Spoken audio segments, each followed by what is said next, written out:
भीतर झांको, बाहर सब साफ दिखेगा। गीता की अमूल्य सीख। गीता कहती है कि हम सिर्फ शरीर नहीं हैं, हम आत्मा हैं और आत्मा का रास्ता परम सत्य की ओर है।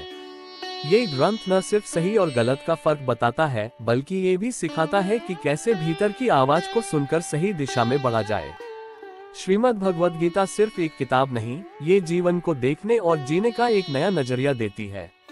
जब हर ओर अंधेरा लगे, दिल टूटने लगे और किसी से उम्मीद न बचे, तब गीता ये यकीन दिलाती है कि ईश्वर हमारे साथ है, बस हमें खुद को उन्हें सौंप देना है। ये ग्रंथ हमें बताता है कि जीवन में सबसे जरूरी है अपने कर्म पर टिके रहना, बिना किसी फल की चिंता किए। मोह, डर और उम्मीदों से जो उलझने बनती हैं, गीता उन्हें धीरे धीरे खोलती है और मन को एक शांत झील की तरह स्थिर कर देती है। गीता कहती है कि हम सिर्फ शरीर नहीं हैं, हम आत्मा हैं और आत्मा का रास्ता परम सत्य की ओर है। ये ग्रंथ न सिर्फ सही और गलत का फर्क बताता है, बल्कि ये भी सिखाता है कि कैसे भीतर की आवाज को सुनकर सही दिशा में बढ़ा जाए। गीता जीवन का आईना है, जो बाहर नहीं, भीतर झांकना सिखाती है।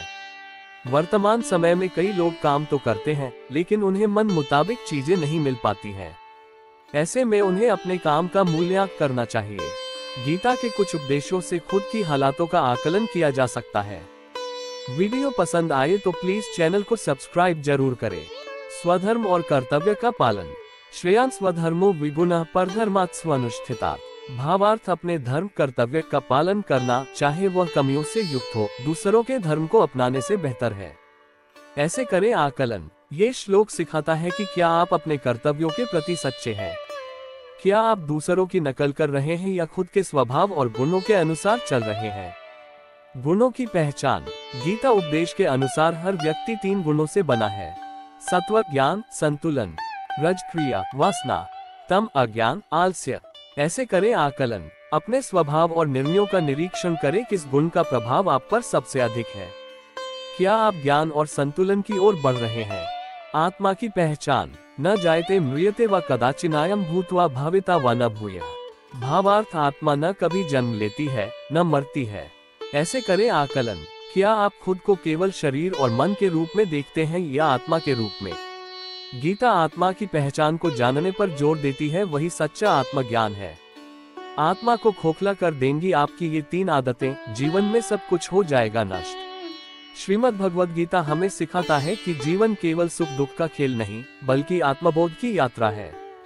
कर्म करते जाओ, फल की चिंता छोड़ो, यही इसका मूल संदेश है। गीता मन को स्थिर करती है, आत्मा को जागृत करती है और अंततः जीवन का सच्चा अर्थ समझाती है। वीडियो पसंद आए तो प्लीज चैनल को सब्सक्राइब जरूर करें। श्रीमद् भगवद गीता जीवन का अमृत, संकटों में शांति का संदेश देने वाला ग्रंथ है।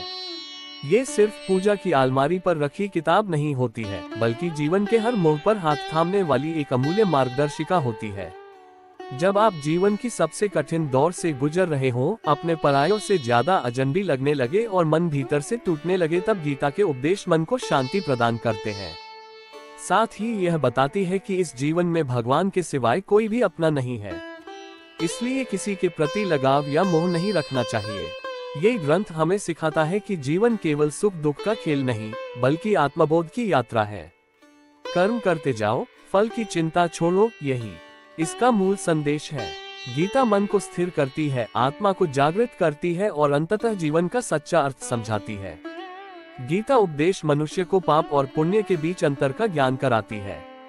भगवान श्री कृष्ण गीता के जरिए बताते हैं कि जीवन में ये चीजें पाप के समान होती हैं, जो कि इंसान को अंदर से खोखला करने का काम करती है।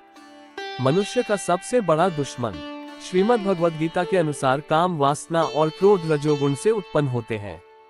ये दोनों मनुष्य के लिए अत्यंत विनाशकारी हैं। मनुष्य का ये स्वभाव न केवल आत्मा की शांति को नष्ट करते हैं, बल्कि विवेक को भी भ्रष्ट कर देते हैं।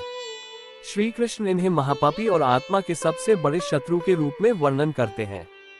वीडियो पसंद आए तो प्लीज चैनल को सब्सक्राइब जरूर करें। मनुष्य का दृष्टिकोण हो जाएगा नकारात्मक। श्रीमद् भगवद गीता में कहा गया है कि जो व्यक्ति अहंकार, बल, घमंड, काम और क्रोध में डूबा होता है, वह भगवान और दूसरों से द्वेष करता है। ऐसा मनुष्य न केवल धर्म से भटक जाता है, बल्कि आत्म विनाश की ओर भी बढ़ता है।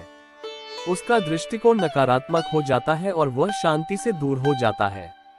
मनुष्य का होगा मानसिक और आध्यात्मिक पतन। जब मनुष्य विवेक खो देता है तो उसकी निर्णय क्षमता कमजोर पड़ जाती है। वह सही और गलत में फर्क नहीं कर पाता, जिससे वह भ्रम और असत्य के मार्ग पर चल पड़ता है।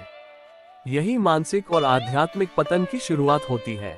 गीता के अनुसार बुद्धि से हीन होना आत्मा की प्रगति में सबसे बड़ा बाधक है।